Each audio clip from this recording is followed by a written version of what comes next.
बहुजन समाज की हर खबर पाने के लिए सब्सक्राइब करें अम्बेडकर पीपल्स वॉइस और बेल आइकन दबाएं। विश्व के सभी मेरे साथियों को राजरत्न अम्बेडकर की ओर से जय भीम, नमो बुद्धाय। द अनटोल्ड अम्बेडकर के 9वें भाग में आप सभी लोगों का स्वागत है। इस भाग को शुरुआत करने से पहले मैं कुछ स्टेटमेंट्स मोहन भागवत की और आरएसएस की पाश्चात्य की स्टेटमेंट्स आपको बताना चाहता हूं।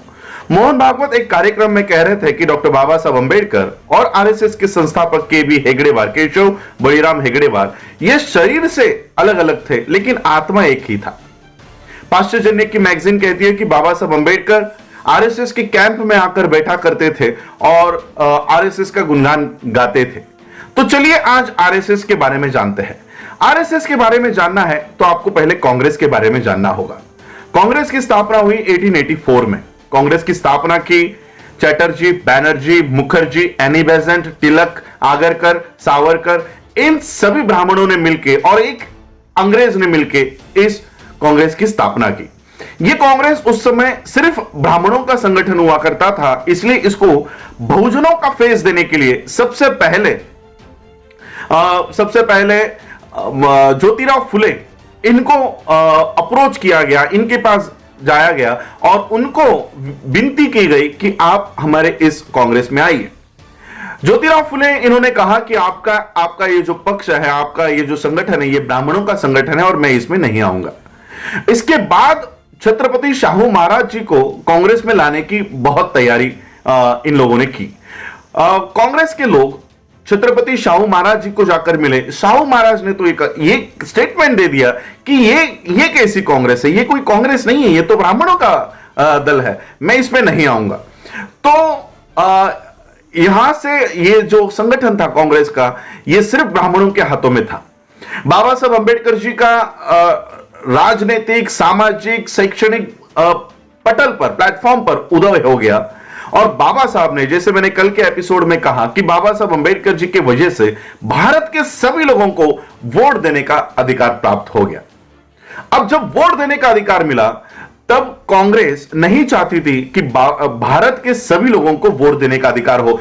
इसका ज्वलंत उदाहरण मैं तिलक का देना चाहता हूं। जब छत्रपति शाहू महाराज जी ने 50% आरक्षण जब लागू किया तब तिलक ने सवाल लेकर कहा कि तेली, तंबोली और कुनभटों को संसद में जाके क्या हल चलाना है? इनको क्यों चाहिए रिजर्वेशन? इनको क्यों संसद में भेजना है? इन लोगों का काम है खेतों में हल चलाना, लोगों के जूते पॉलिश करना, लोगों के बागों में काम करना। इन लोगों को संसद में नहीं भेजना है। और सबसे पहला विरोध किया था कांग्रेस के तिलक ने। बाबा साहब ने इस देश के सभी लोगों को वोट का अधिकार दे दिया। SC, ST, OBC, minority, Muslims और सभी लोगों को वोट का अधिकार मिल गया। 3.5% ब्राह्मण अब ये भारत के लोगों के ऊपर राज नहीं कर सकता था। भारत का ब्राह्मण इनके ऊपर राज नहीं कर पाएगा, इसलिए 1884 में बनी हुई ये जो कांग्रेस थी, इसमें से कुछ लोगों को 1920 के बाद बाहर निकाल दिया गया। 1920 में ही बाबा साहब अंबेडकर जी ने इस देश को वोट का अधिकार दे दिया था। 1919-1920 में वोट का अधिकार मिल गया और 1920 के ही बाद कांग्रेस में से कुछ लोगों को बाहर निकाल दिया गया और 1923 में यही लोग बाहर आ गए और इन्होंने आरएसएस से पहले एक जनसंघ बनाया और उसी का नाम आगे चलकर आरएसएस हो गया। हिंदू महासभा और आरएसएस, ये सभी विचारधारा के लोग एक हो गए और इन्होंने इस देश में हिंदुत्व की लहर, हिंदुत्व को बढ़ावा इन्होंने शुरू कर दिया। अब आरएसएस का कहना है कि बाबा साहब और आरएसएस एक ही विचारधारा के हैं। आरएसएस की विचारधारा है कि इस देश को हिंदू राष्ट्र बनाना। वहीं पर बाबा साहब 1935 में लाखों की सभा में कहते हैं कि मैं हिंदू धर्म में जन्म लिया, यह मेरे हाथ में नहीं था, लेकिन मैं हिंदू मरूंगा नहीं। अब आरएसएस के मोहन भागवत को जवाब देना होगा, जब बाबा साहब इस हिंदू धर्म को ही नष्ट करना चाहते थे, वो आरएसएस की हिंदुत्व का पुरस्कार कैसे कर सकते हैं? दूसरी बात, इस देश में जब आरएसएस की स्थापना हुई तब स्वातंत्र से, यानी आजादी के काल से 5 बार आरएसएस इस देश में बैन थी। 5 बार इसको आतंकी संगठन के नाम से जाना गया था और आरएसएस का कहना था कि इस देश को हिंदू राष्ट्र बनाना है। वहीं पर बाबा साहब आपने 8वें राइटिंग एंड स्पीचेस के वॉल्यूम में लिखते हैं कि इस देश को अगर कोई हिंदू राष्ट्र बनाना चाहता है तो हर एक भारतीय ने इसका विरोध करना होगा, और जैसे ही ये देश अगर हिंदू राष्ट्र बनता है ये सबसे खाई में ये देश चला जाएगा, इसलिए हमको हिंदू राष्ट्र इस देश को बनाने से रोकना है। दूसरी तरफ मोहन भागवत जी इस देश में राम राज्य लाने की कोशिश करते हैं, राम राज्य लाने के लिए इस देश में काम कर रहे हैं। और वहीं पर डॉक्टर बाबा साहब अंबेडकर अपने दूसरी प्रतिज्ञा में कहते हैं कि मैं इस देश में राम को कभी भगवान नहीं मानूंगा और कभी उनकी पूजा नहीं करूंगा। अब मुझे बताओ मोहन जी, बाबा साहब आपके राम को ही इस देश से तड़ीपार कर देते हैं, वो बाबा साहब आपका राम राज्य कैसे ला सकते हैं? और कई सारी बातें हैं जहां पर बाबा साहब और आरएसएस की विचारधारा एक नहीं हो सकती, बल्कि मैं आप लोगों को यह बताना चाहता हूं कि आरएसएस की स्थापना ही बाबा साहब को रोकने के लिए कर दी गई थी। 1920 से ही बाबा साहब अंबेडकर जी ने अपनी खुद की एक सिक्योरिटी फोर्स बनाई थी, अपना सुरक्षा दल बनाया था, और उस सुरक्षा दल का नाम था समता सैनिक दल। इसके एस्टैब्लिशमेंट 1927 में हो गई थी, लेकिन उससे पहले ही बाबा साहब अंबेडकर जी ने इस सुरक्षा दल का निर्माण करना शुरू कर दिया था। और इसी सुरक्षा दल को देखते हुए आरएसएस का हेगड़ेवार कहा करता था कि देखो, बाबा साहब अंबेडकर जी जैसा सुरक्षा दल हमको बनाना है, और बाबा साहब के समता सैनिक दल की ओर यह उंगली दिखाकर कहा करता था कि इस तरह का संगठन हमको तैयार करना है। बाबा साहब अंबेडकर जी इस देश में जो क्रांति, सामाजिक क्रांति ला रहे थे, उस क्रांति को रोकने के लिए आरएसएस की स्थापना हुई। यहां तक कि बाबा साहब ने जो संविधान इस देश को निर्माण करके दिया, दूसरे दिन 26 जनवरी 1950 के दूसरे ही दिन यानी 27 जनवरी को दिल्ली में आरएसएस ने संविधान की प्रतों को जलाया। यह आज 2 साल पहले नहीं हुआ, 2018 में यह घटना नहीं घटित हुई पहली बार, यह सबसे पहली बार घटित हुई 1950 में। दूसरे ही दिन आरएसएस ने भारत के संविधान को जलाया था। आज भी यह आरएसएस यूनाइटेड नेशंस के आतंकी संगठनों में एक प्रमुख संगठन है।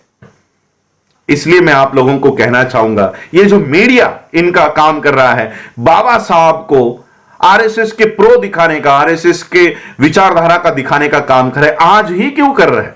मैं आपको इसकी वजह बताना चाहूंगा। इसकी वजह है इस देश का मुस्लिम। इस देश के मुस्लिमों के लिए आरएसएस काम कर रही है कि बाबा साहब को हिंदुत्व का एक मसीहा बताया जाए।